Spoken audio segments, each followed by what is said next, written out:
make no mistake, these ratings are trash without even having to see the overall viewers. The 18 to 49 lets me know, I've been doing this long enough, lets me know, oh, these ratings are dog shit. 40,000. That's how many people watched Unrivaled's opening night. Compare that to Caitlin Clark's playoff games that drew over 3 million viewers. Yet, Nafisa Collier had the audacity to go on live TV and claim her league has figured out sustainable women's basketball, while the WNBA hasn't. The math doesn't add up. The ratings don't support it, and fans aren't buying what she's selling. These numbers tell the real story about who's driving women's basketball forward. While Collier throws stones at WNBA leadership and saying they don't need stars like Caitlin Clark, her own league is hemorrhaging viewers faster than you can say conflict of interest. Do you think Unrivaled will fold soon? Let us know down in the comments below. In this Breeze Phantom game on TNT, a .04. And guys, in case you're wondering what this is, that's 40,000 people, that's 30,000, that's 20,000 in the 18 to 49 ad demographic. So when they go to give media rights contracts for leagues, they look at this because this is the number, this is the criteria that advertisers are going to pay for.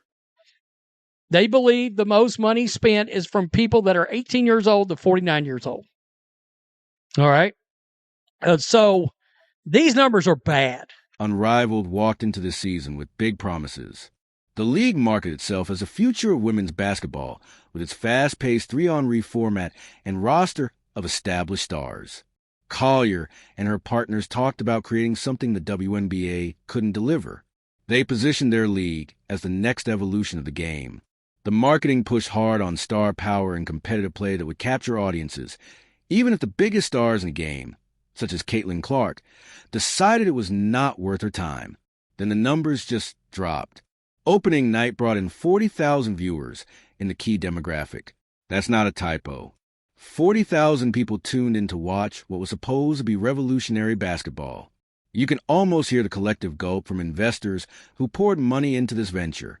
The viewership fell so far short of expectations that it became impossible to ignore. So Nafisa Collier, during the Owls game, I believe she's still on the Lunar Owls, she talked to the broadcast about Unrivaled and gloated about what we're doing over here at Unrivaled. Oh, yeah. Sustainability. Oh, really now? Okay. We have a roasting session on our hands, folks. And I didn't do the roasting. But Nafisa Collier, she's getting dragged through the mud with what she said yesterday. She's getting crushed online. Let's talk about what real star power looks like. Caitlin Clark's games during her rookie and sophomore seasons consistently pulled over 2 million viewers. Some games hit 3 million. Regular season Indiana Fever games featuring Clark were drawing audiences that dwarfed Unrivaled's debut by massive margins. Clark brought mainstream attention that translated into actual eyeballs on screens. The contrast becomes even more stark when you dig deeper into the metrics. Social media engagement around Clark's games generated millions of interactions. ESPN dedicated significant coverage to her performances. Sports talk shows built entire segments around her impact on the league. Meanwhile, Unrivaled struggles to generate meaningful buzz outside of Basketball Insider Circle. Number one, there was no social media buzz. There was no buzz for this coming back at all. Number two, where's your stars at in this league? I mean, look, I understand the league itself is trying to ramrod Paige Beckers down everybody's throats right now. Oh my God, she's brave, stunning, and courageously playing basketball. Zero fire around her. She ain't bringing a motor scooting viewer to nobody. Clark's influence extended beyond just game viewership. Her jersey sales broke WNBA records. Fever ticket prices soared throughout her campaign. Arena attendance jumped significantly whenever her team came to town. The ripple effect touched every aspect of women's basketball economics. Sponsors took notice and started writing bigger checks. Unrivaled struggles become more concerning when you consider the financial backing behind the league. This isn't some garage startup operation. The venture carries a $340 million valuation based on projections that clearly haven't materialized. Investors expected returns that would justify that massive number. Instead, they're watching viewership numbers that wouldn't impress a high school basketball coach. A 2-year 3v3 pop-up league. Please come back when Unrivaled has lasted 3 decades. You can't take her serious. It is a pop-up league. It is a pop-up league. You know, you go to the mall and there's like a random shop one day. It's a pop-up shop. This is a pop-up league. Sustainable business in year 2. Good Lord. She sounds like someone taught her a few jargon keywords and thought they could pass her as an intelligent business. Oh no. With all due respect, you're only your 2nd year of Unrivaled, so I highly doubt you know in depth what it takes to run a sustainable business. I'm sure at some point in the future that will resonate. The gap between expectation and reality tells you everything about the difference between manufactured hype and authentic star power. Clark didn't need gimmicky formats or marketing campaigns to draw viewers. Her gameplay spoke for itself. Fans tuned in because they wanted to see what she would do next. The excitement felt genuine rather than forced. Alternative leagues face an uphill battle when mainstream stars are involved. The 3-on-3 format might work for short entertainment bursts, but it doesn't create the compelling storylines that build lasting fandom. Casual viewers need reasons to care beyond just watching good basketball. They want narratives, rivalries, and personalities they can follow throughout a season. I think you've just heard a lot of chatter about, what we're asking for is not sustainable for the business. Being on this side with Unrivaled, I know what it takes to run a sustainable business. So I think if they can't find a model that makes it happen, they need to put people in place who can, because we've proven that it is possible. There is a way, and we're thriving in that. These numbers raise serious questions about who actually drives growth in women's basketball. The data points clearly toward players like Clark, who bring new audiences into the fold. When those players aren't involved, alternative leagues struggle to maintain basic audience engagement. That reality exposes some uncomfortable truths about recent claims regarding sustainable business models. Nfisa Collier stepped in front of cameras and declared that Unrivaled had cracked the code. She talked about sustainable business models that the WNBA supposedly couldn't figure out after decades of operation. The confidence in her voice suggested she had discovered something revolutionary about women's basketball economics. Her message was clear. The old league was broken, but her new venture had all the answers. This sustainability comment from Nafisia Collier the other day, talking about how stable the Unrivaled is, and the WNBA should really take note of that. Quote, being on this side with Unrivaled, I know what it takes to run a sustainable business. So I think if you can't find a model that makes that happen, we need to put people in place who can. And of course, after seeing these ratings now, you got to be joking. This is why she was getting destroyed the other day, because everybody knew. Everybody was anticipating. Fast forward opening night, and those bold claims started looking pretty hollow. The viewership numbers came in at levels that would embarrass a local college game broadcast. Audience engagement dropped off cliffs that nobody saw coming. Social media buzz fizzled out faster than a wet firecracker. The sustainable business model she bragged about was hemorrhaging potential customers from day one. Critics wasted no time pointing out the obvious problems. Basketball purists called it gimmick basketball that sacrificed fundamentals for flashy plays. The 3-on-3 format created highlight moments, but couldn't sustain the kind of narrative tension that keeps fans coming back week after week. Casual viewers tuned out because they couldn't connect with teams or storylines that felt artificially manufactured. Nobody even in here cares. And I wouldn't be surprised if those people that came in just got handed free tickets. Wouldn't be surprised. I would not be surprised. We got to make this look good. Is if you walk through the door, here's your free ticket.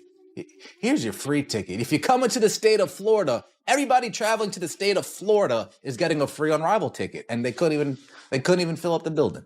That's crazy work. That's crazy work. The format works fine for entertainment purposes during all-star weekends or summer exhibitions, but building an entire league around it presents challenges that become apparent quickly. Traditional basketball creates natural drama through season-long arcs, playoff races, and individual achievement chases. The shortened format strips away much of that compelling storytelling framework that drives long-term fan investment. While her league struggled to find its footing, Collier started making claims about women's basketball growth that didn't match reality. She positioned herself and other veteran players as the foundation builders who deserve credit for recent popularity surges. The narrative suggested that established stars like her had laid groundwork that was finally paying dividends across the sport. Let's be for real here, right? Unrivaled is so sustainable that they can't even attract the best players, but they couldn't even retain the other players. They couldn't attract Asia. They couldn't attract Caitlin, season 1. And they can't retain Angel, and they can't retain Sabrina, season 2. But it's sustainable. We're losing stars. But it's... Oh, no. Oh, no. Sustainable. They play all their games out of the same location. They train in the same location. Overhead is clearly much smaller. Is she being serious? Timeline doesn't support that version of events. Women's basketball saw its most dramatic growth spike when Clark burst onto the scene and brought mainstream attention that had been missing for years. New fans flocked to games specifically to watch her play. Television ratings jumped to levels nobody had seen before. Merchandise sales exploded around her presence in the league. The WNBA's biggest audience gains happened precisely when Clark's star power reached its peak during her first 2 seasons. Those weren't gradual increases built on existing foundations. They were sudden jumps that coincided directly with her impact on the sport. The correlation was impossible to ignore for anyone looking at the data objectively. I mean, come on. Let's be honest. You got WNBA games on NBA TV that are bringing 400,000, 3 times the amount of 500,000, 800,000 real viewers. And some could argue, even at that, that's not great.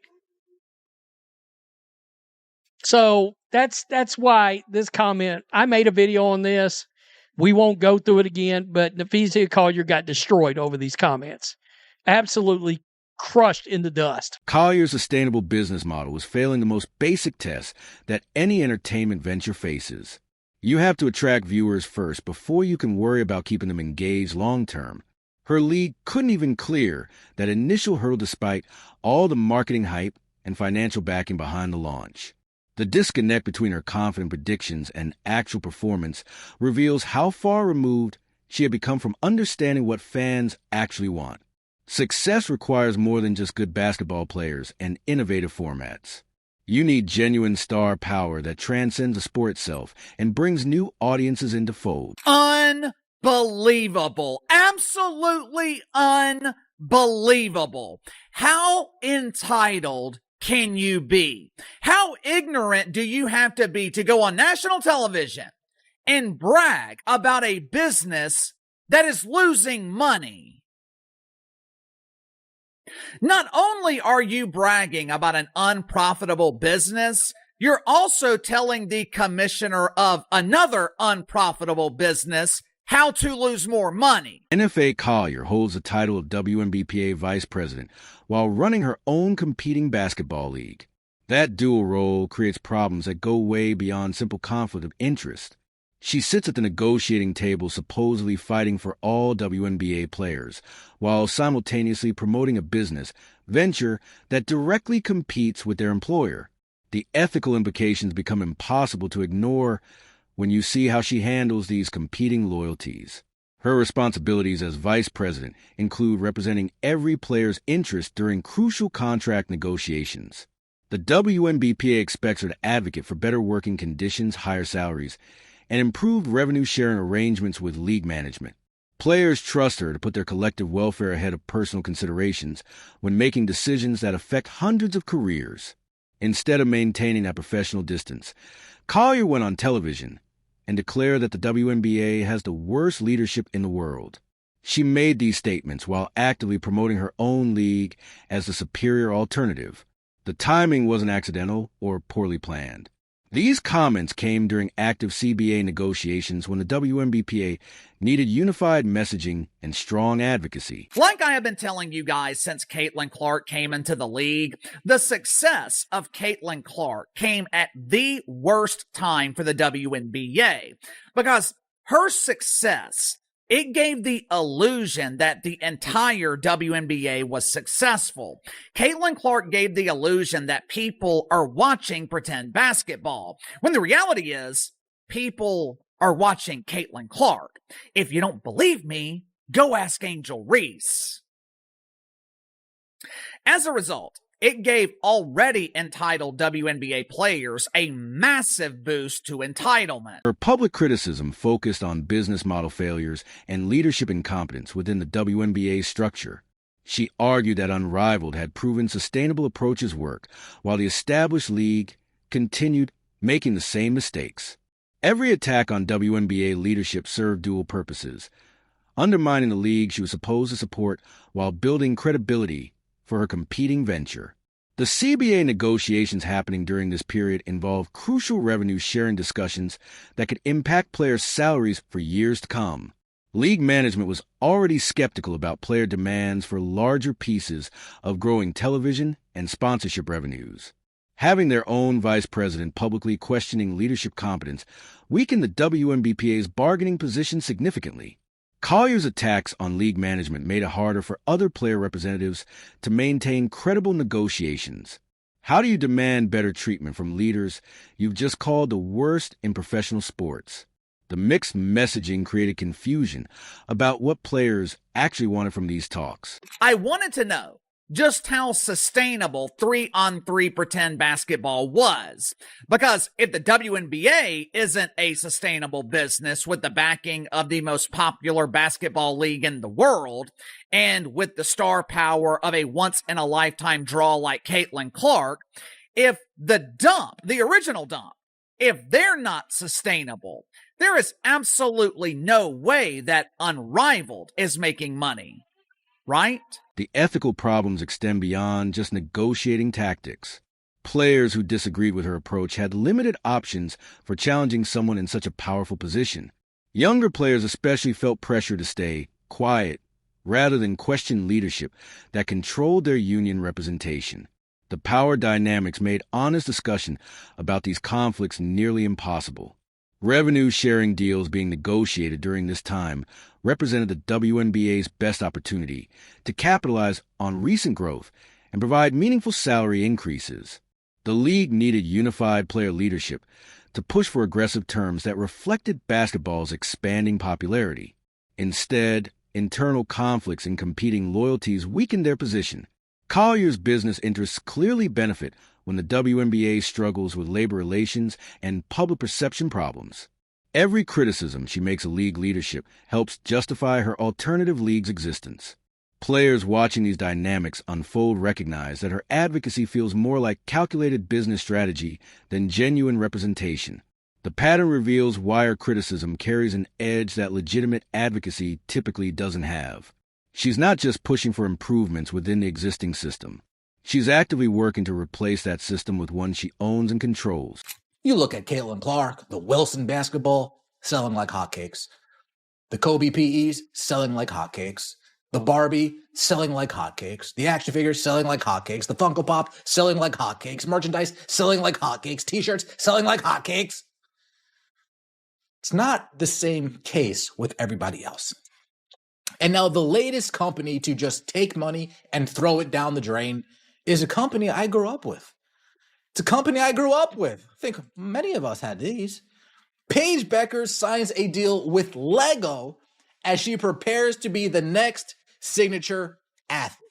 Basketball fans saw right through Collier's strategy, and they weren't having any of it. Social media platforms exploded with criticism directed at her attacks on the WNBA during what should have been a celebration of the league's growth. Twitter threads broke down exactly how her comments undermined progress that took years to achieve. Instagram posts called out the obvious conflict between her union role and business interests. TikTok videos mocked the failed ratings of her league, compared to Clark's impact. The fan response revealed something important about who people actually consider the future of women's basketball. Clark's name dominated discussions about where the sport was heading. Fans talked about Lexi Hall's defense and how her chemistry with Clark creates exciting possibilities. Aaliyah Boston's defensive presence gets mentioned as a cornerstone piece for championship runs. Kelsey Mitchell's scoring ability generates genuine excitement about offensive firepower. Sophie Cunningham's competitive edge represents the kind of player fans want to see succeed. These players embody what fans actually want from women's basketball. Young talent that improves every season. Authentic team chemistry that creates compelling storylines. Players who embrace the spotlight rather than trying to tear down others who found it first. The contrast with Collier's approach couldn't be more obvious to anyone paying attention. Fan backlash focused specifically on how Collier was trying to rewrite recent history. Well, we look at Caitlin Clark. Her WNBA debut averaged 2.12 million viewers, and ESPN was smart. They said, I want that game. That Caitlin Clark WNBA debut, I want that game on my platform. ESPN was looking at this season's 2025. Who's got their WNBA debut? Anybody that we want? No, nobody that we want's WNBA debut. We'll pass on that. But they saw Caitlin Clark and they said, oh no, we got to get in on that. 2.12 million viewers on ESPN. People remembered exactly when WNBA popularity surged and who deserved credit for bringing new audiences to the sport. Comment sections filled with reminders about television ratings before and after Clark's arrival. Fans posted attendance figures that showed the dramatic increases during her rookie campaign. The evidence was overwhelming, and supporters weren't letting anyone forget it. The 2026 Fever season represents everything fans are genuinely excited about. A young core that's still improving. Chemistry between players that feels natural rather than manufactured. Authentic growth built on actual performance rather than manufactured controversy. Fans see this as the blueprint for sustainable success that doesn't require tearing down existing structures. Collier's attempt to sabotage the league only made fans more protective of the genuine progress they witnessed. Every attack on WNBA leadership strengthened fan resolved to support the league through this crucial growth period. People recognize that authentic success requires building something positive rather than destroying what already works. The choice became clear to anyone watching these dynamics play out. One path leads toward sustainable growth built on real star power and compelling basketball.